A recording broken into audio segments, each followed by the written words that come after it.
The U.S. Forest Service is considering an amendment to a 30-year-old forest plan, and should it go through, forest management in the Pacific Northwest could look very different. In light of President Trump's executive order last month calling for an increase in timber production, Oregon timber organizations are now sharing their ideas for revision. NBC 16's Rigo Aguilera spoke with timber groups and environmental advocacy groups about the forest plan.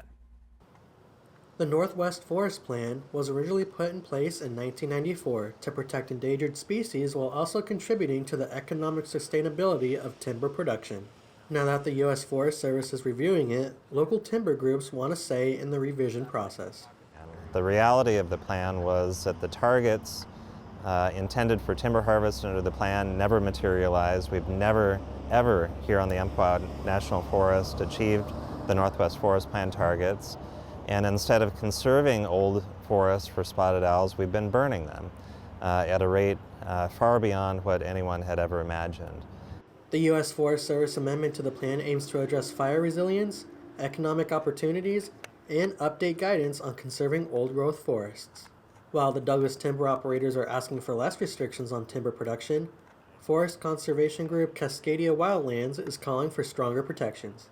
The mature and old-growth forests are far more resilient to wildfires happening than a timber plantation.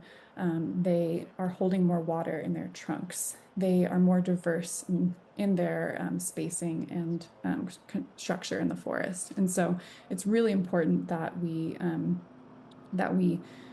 maintain these forests and manage them in a way that they can thrive and with increasing wildfires in the region.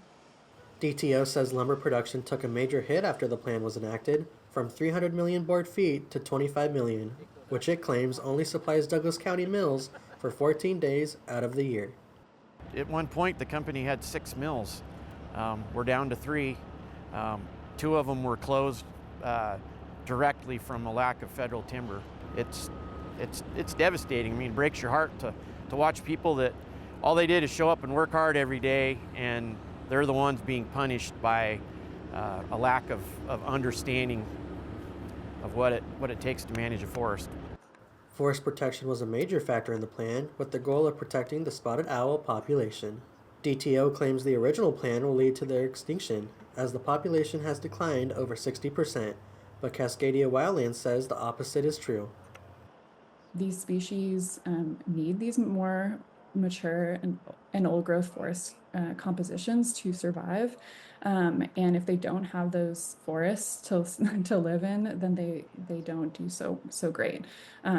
Unfortunately, even though there are many areas of land that are designated for their protection, for their habitat and for their protection, there are countless acres in our state that have been converted and dominated by the industrial forest land.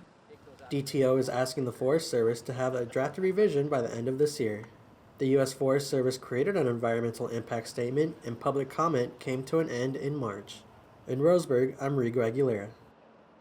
A final environmental impact statement will be available for review by the fall of 2025. The U.S. Forest Service's estimated timeline of spring of 2026 for the amendment to be complete. You can find the letter that Hill sent to the U.S. Forest Service on our website at NBC16.com.